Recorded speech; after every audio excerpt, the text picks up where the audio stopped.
For this lesson, we're going to be continuing our look at the topic of optimization. And in particular, I want to take a look at an example or some examples about optimizing distance. There's actually not anything new to talk about in this lesson. Just a quick refresher of something we talked about before, which was what we mean when we talk about optimization or optimizing, which means we're looking for, in general terms, we're looking for the best possible outcome. But no matter what the situation is, usually there's some sort of set of restrictions or conditions. So then you have to work within those. And then further still, we're going to be looking at this mathematically. So we're going to take probably an algebraic model in forms of an equation. And then we're going to use calculus, and in particular derivatives. We're going to look at the first derivative, and we're going to look for the maximum or the minimum. And just remember, when we talk about the maximum or the minimum, what we're really talking about is where is the slope of the tangent equal to 0. These are known as extrema. So here is the assigned work. I'm also going to provide an additional handout with some more questions to go along with it. I have a few examples here, but having worked through them once already, I realize they're quite involved. So I think what I'm going to do instead is I'm going to, as part of this lesson, I'm going to go through this first one in some detail, and then I may produce another video to cover the next two questions. So I'll go through this example, and then perhaps I'll show you the other two questions for you to think about, and then we can either look at those together in class, or I will create a second video to go along with them. So let's take a look at this first exercise. It says find the minimal distance from the point 0, 6 to the curve y equals 9 minus x squared.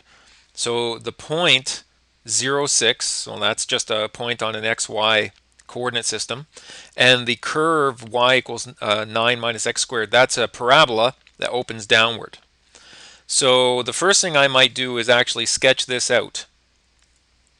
And to do that, and it is just going to be a sketch, it's just so that I can get my bearings. So there is the point 0, 6. And then a parabola that opens downward, I know that it is going to have a maximum here at 0, 9. And then it's going to open downward. And if we take a quick look, think that through, these points, these intercepts are going to be at negative 3, 0. Let's try that again. Negative 3, 0. And this one will be at 3, 0. So what the question is asking is it's saying if I put a point at various locations along this curve, which one of those points or which point or points is going to be as close as possible to this point 0, 6. So for example, we could imagine, for example, this parabola extends and extends and extends. There is no way in the world it is that point, because that distance is quite obviously less than, for example, that distance. So there is going to be a better answer, and in fact there's going to be an optimal answer. Now to do this, what we're actually going to do is we are going to make use of what's known as the distance formula. Now the distance formula allows you to find the distance between any two points, and in this case our other point, so let's call this original point that we had, let's go ahead and call that point A. And then this new point is just going to be xy. So when I talk about the distance formula, in this case x2 minus x1 is going to be xb minus xa, and y2 minus y1 is going to be yb minus ya. And so the first thing I'm going to do is come up with an algebraic expression for this distance, the distance between A and B. So the distance between A and B is equal to, so xb minus xa, so the x-coordinate of B minus the x-coordinate of A, all squared, plus the y-coordinate of B minus the y-coordinate of A, all squared. Now there are some things we actually know about these. For example, we know that the x-coordinate of point A is always equal to 0. So this value is just going to be equal to 0. And the y-coordinate of A is always equal to 6. So that value is going to be equal to 6. So that makes our equation a little bit simpler, but it's not enough. So I'm not going to write this as distance AB. I'm just going to write this as distance. And so the x-coordinate of B, I'm simply going to rewrite as x. And that's going to be minus 0. So I'm just going to write that as x, and then that's going to be squared. So this is x minus 0 all squared, just becomes x squared, plus, and then I'm going to have, instead of yb, I'm just going to write y, and the y value from A was equal to 6, and that's going to be all squared. And then that whole quantity has to be square rooted. Now, unfortunately, we still can't do any calculus on this yet because we have everything in terms of x and y. But the last thing I'm going to do is I'm going to make use of this relationship, which is the parabola is defined by y equals 9 minus x squared. That means this y coordinate, y is equal to 9 minus x squared. So I can actually relate these two things together by making a substitution. And so I end up with d is equal to x squared plus bracket. Now it was this thing, 9 minus x squared, minus 6, all squared. So I have to be careful about that, and then I have to put the whole thing under the square root. Now I could actually go ahead and do my work from where I am right now, and that would be an option. It's always a debate as to whether or not you should expand, and sometimes you don't know until you actually try. Now I'm going to actually simplify this first because I have 9 minus 6, so that just becomes 3 minus x squared all squared. And so now it's simpler still. So now the question is, do I take the derivative of this in place or do I expand? Now I'm going to go ahead and expand. This is a pretty simple expansion. So that becomes x squared, and then I expand this, it becomes plus 9 minus 6x squared plus x to the fourth. Now the fact that we've got a power 4 in there might make us hesitate, wonder whether or not we made the right choice. But as I simplify this, I can actually see that even though it's order 4, it's actually just it's in a quadratic form because it's this to the 4 minus this to the 2 and this to the 0. So we could do a change of variable if we have to deal with that. But before we do that, let's see where we end up. And actually, I'm going to rewrite this last bit. Usually, you're going to want to write this in exponent notation. And so, remember, we're trying to optimize distance, which means we're going to have to take the derivative of distance, and we're going to have to find out, we're going to have to set that equal to 0. So I'm going to move over here. I'm going to start over here. D prime is equal to 1/2, and then we use the chain rule, so it becomes x to the 4 minus 5x squared plus 9 to the 1/2, sorry, to the negative 1/2, and then the derivative of the inside, which is going to be 4x cubed minus 10x. So now that I've done that, I'm going to rewrite this in a slightly more useful form. Now I notice that there's a common factor here of 2, so I can take a 2 out of that numerator, 2x cubed minus 5. Is that right? Yes, that's right. Minus 5x, my apologies. I knew there was something wrong there. Over 2 times bracket x to the 4 minus 5x squared plus 9. And since I brought it down to the denominator, this is now to the positive 1/2. Of course, we immediately notice that the 2's divide out and become 1's. And also, we are going to set d prime equal to 0. I find that a little bit awkward. I might prefer to write this as d prime of x equal to 0. Just because d prime, I mean, it's not terrible, but I think this is a better notation to write this to make sure we're very clear that this is a function of x. So once we finally got it written entirely in terms of x, it probably would have been correct to switch over to a function notation. Now we're going to set this equal to 0, but if we set this thing equal to 0, only a numerator in a rational function can actually cause the whole function to go to 0. The denominator on its own can't do that. So when I set this equal to 0, I'm just going to go ahead and cross multiply immediately, and that's just going to leave me 2x cubed minus 5x.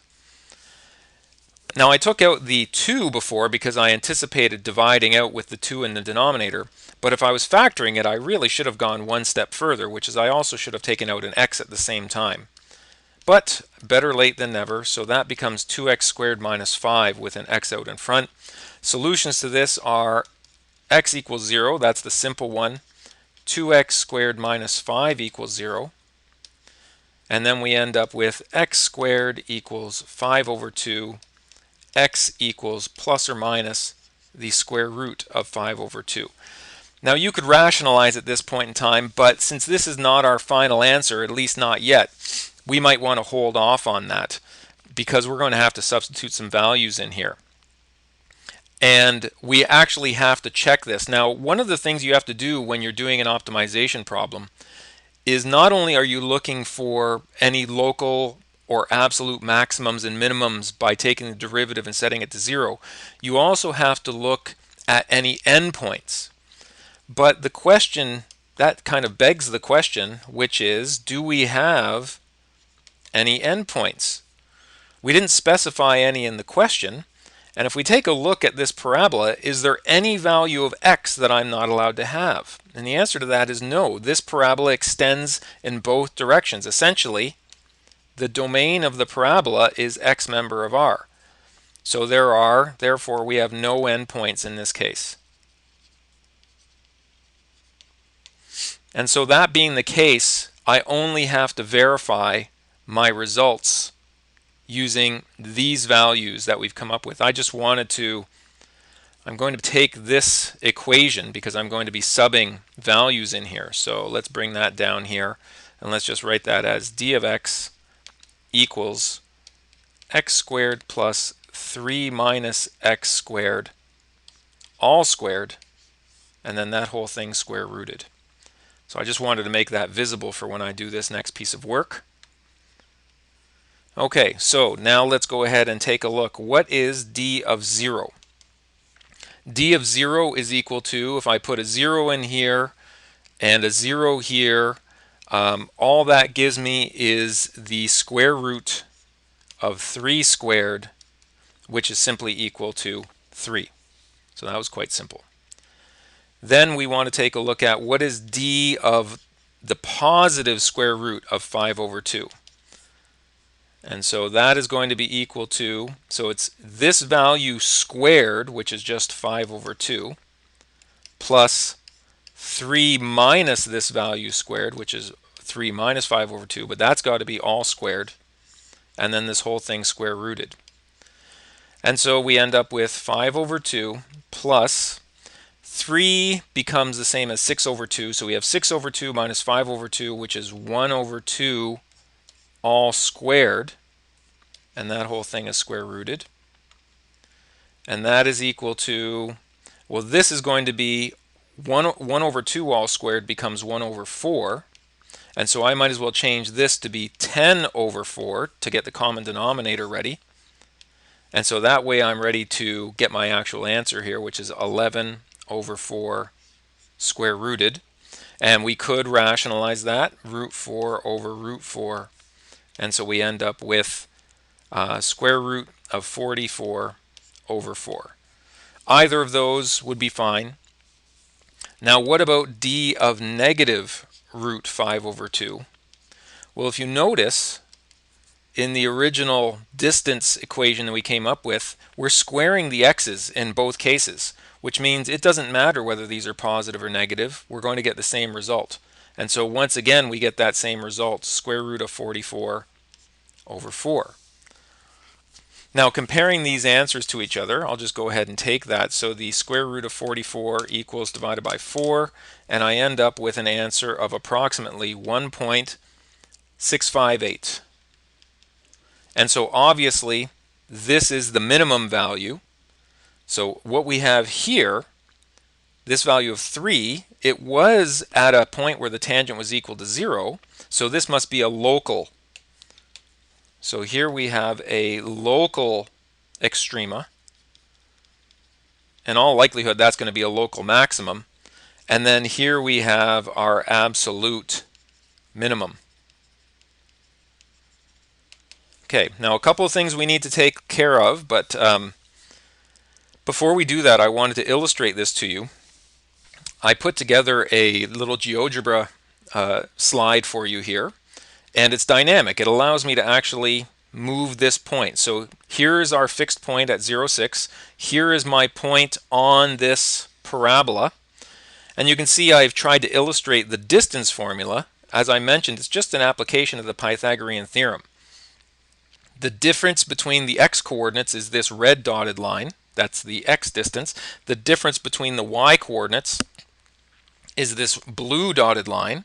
I don't actually care whether these are positive or negative, so it's actually the absolute value of both of those differences in coordinates. That's why they're squared in the distance formula. And as you can see, as I go way down here, this number, which is the total distance, gets higher and higher. But if I slide back this way, it does get lower, and then it starts to increase again. So 3 is obviously not the lowest value. It turns out the lowest value occurs around here.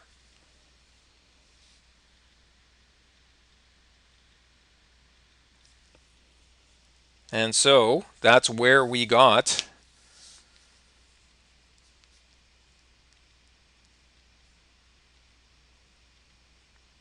oh, you know what? I'm looking back at this answer. I realize I could have done a better job than I did.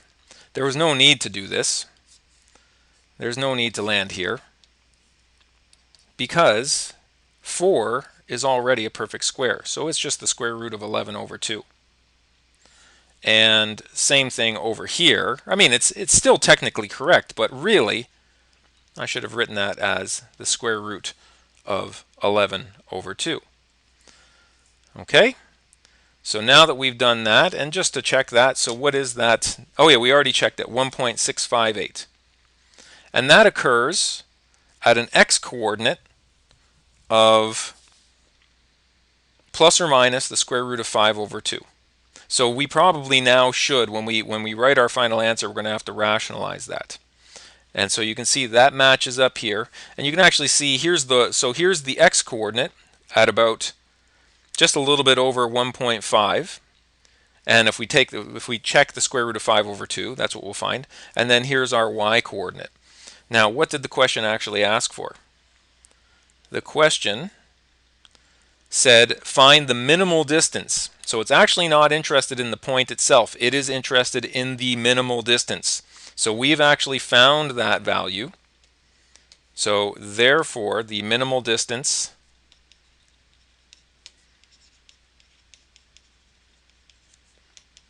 is, we could write it as an exact value, square root of 11 over 2, or 1.658. Do we have any units to go along with this? We do not.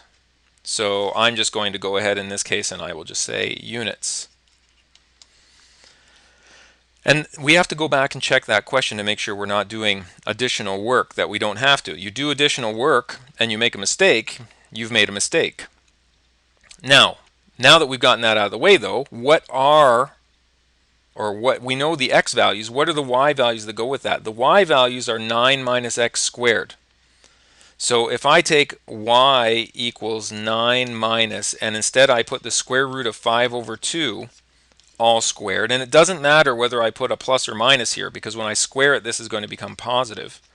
So that's going to become 9 minus 5 over 2.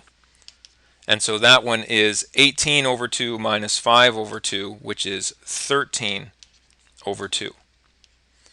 So therefore, the closest point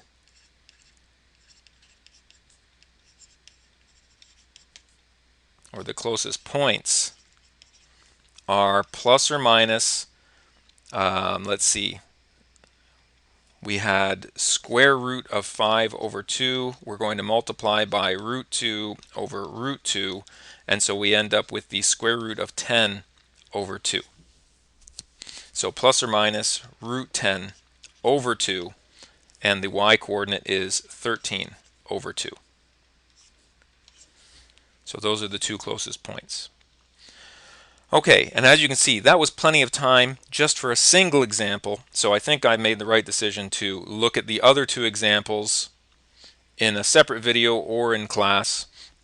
These two examples are actually from your textbook. You can take a look at them as well, but I thought it would be worthwhile to illustrate them as a solved problem. So the first one's let's go back. The first one's page 143, exercise 3.